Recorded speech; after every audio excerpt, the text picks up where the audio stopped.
Hi YouTube, it's Go Teams VSG here. If I stop vlogging, it is not necessarily anything more than I get so frustrated making these videos because it seems like something happens, either my computer times out or I accidentally touch something and make it stop, and then I have to start from the beginning. So it's been a few days, like it's been a while, almost 2 weeks perhaps, since I did my last video, and I apologize for that. There are reasons. I was in Tucson for work last week, so I missed my Thursday video. I decided that I want to try to do my videos on Thursday. But I did a video when I got home on Saturday and weighed in, since I missed my Thursday weigh-in. However, I'm not good at this video stuff, which is so stupid. And the video that I posted to YouTube had no sound. So as much as I'm sure you all just like gazing lovingly at me while I'm on YouTube, I don't think you want to watch a video, a 15-minute video with no sound. So I'm kind of redoing what I did. So last week on Tuesday before I left for Tucson, I had my post-op appointment with my doctor and my nutritionist. My nutritionist was pretty happy with how I'm doing and meeting my water goals, meeting my protein goals. However, she did say that she wants me to be eating at minimum 800 calories a day.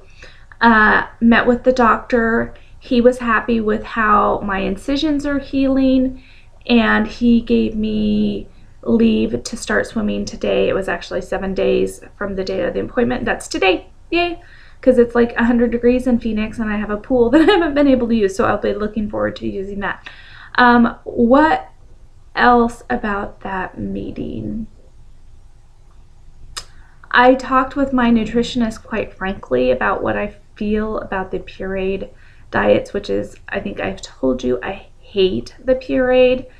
It just is so unappealing to me. So I talked with her about maybe just adding like canola oil or olive oil or anything to my smoothies just to get the calories up, because when I'm on the pureed diet, it's hard for me to meet the caloric intake because I have no interest in eating that crap. I mean, it's so ugh.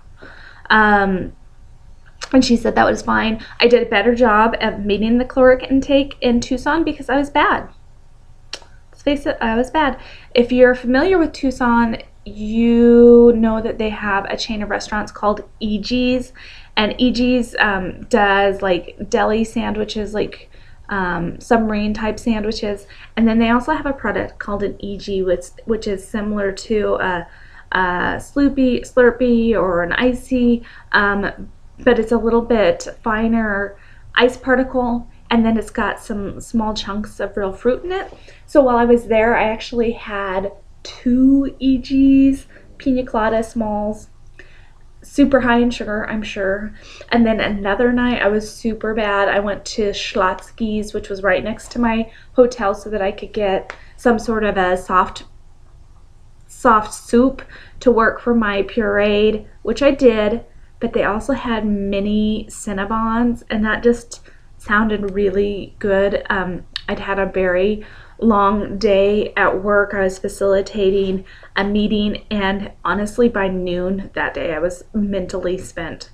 So I wanted sugar, and it was solid, and I ate it, and I had like 2 bites, and then I threw it away. Get out of my face. And then later in the night, because of course, you know, the trash can, like, it was in the packaging, I went and fished it out and ate the rest. I'm so bad. So anyway, I made my caloric intake and probably then some in Tucson. That was bad, but whatever. Oh wait, numbers. So I started out my pre-op diet on April 10th at 290 pounds. That was by my scale. The day of surgery, I weighed 280 pounds, 280.2 perhaps. When I went to the doctor, my weigh-in there was 268.2, I think.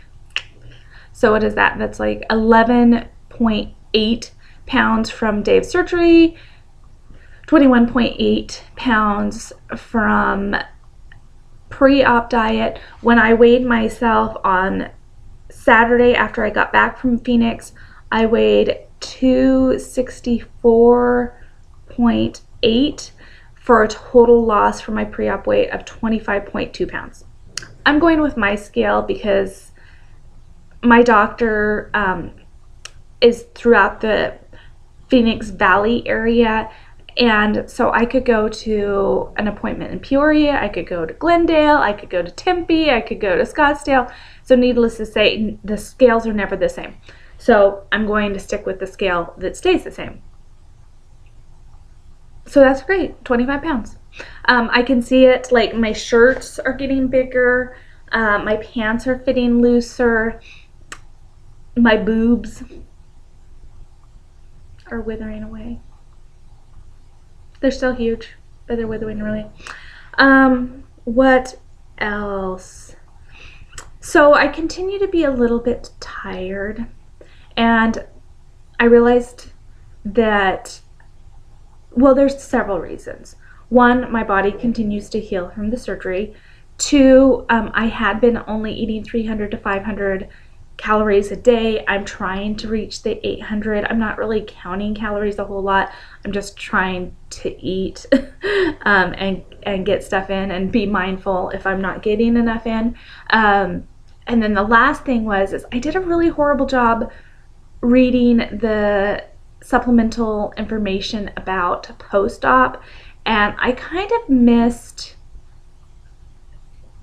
I don't know why, I missed the point that I needed to be taking, in addition to my daily multivitamin, an iron supplement, a B12 supplement, and calcium supplement. So I wasn't taking those for like almost the first 2 weeks, first week and a half. And then I looked at the list again, and I've obviously made corrections.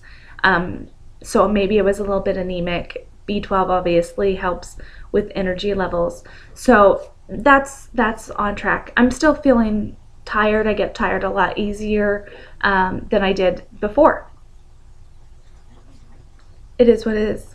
As I said, when I was talking, point I started to make earlier, when I was talking with my nutritionist, I was very blunt with her about the fact that I do not like the pureed diet. And so based on the fact that I have essentially had zero problem holding anything down, eating anything, I think she's going to go ahead and let me stop the pureed diet at 3 weeks instead of 4. So I'm very thankful for that. So that means not 2 days from now, Thursday, but the following Thursday, I will be done with the pureed diet, and then I will move to the soft diet for 2 weeks before I can actually eat some real food. I'm very much looking forward to that. So I'm going to do a separate video on Thursday. The 264.8 actually is the first scale-related weight loss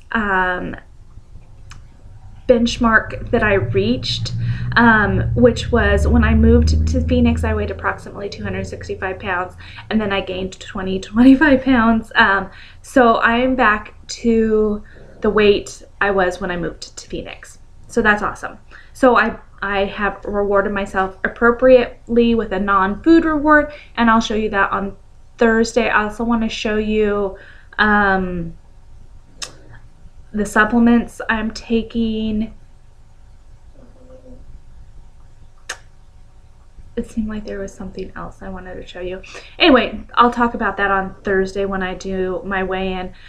Thursday will mark 4 weeks from surgery, but I'm going to call my surgery date actually on the 24th, because that's when the surgery is done.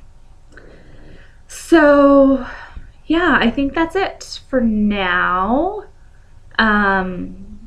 I'm happy to have met my first benchmark. The second benchmark that I have for myself is going to be when I have lost 29 pounds, which marks a 10% reduction in my body weight. And then after that will be 250 pounds. And the way that I'm choosing these benchmarks is arbitrary at best. It's kind of based on when I remember weighing specific weights. For example, I remember weighing 250 pounds back in 2005 when I was dating this man who was essentially a giant. He was a giant dick, by the way, but he was like 6'7", 350 pounds, and I remember one of the things that I liked about him was that he weighed 100 pounds more than me. So that's going to be my next benchmark, like big benchmark.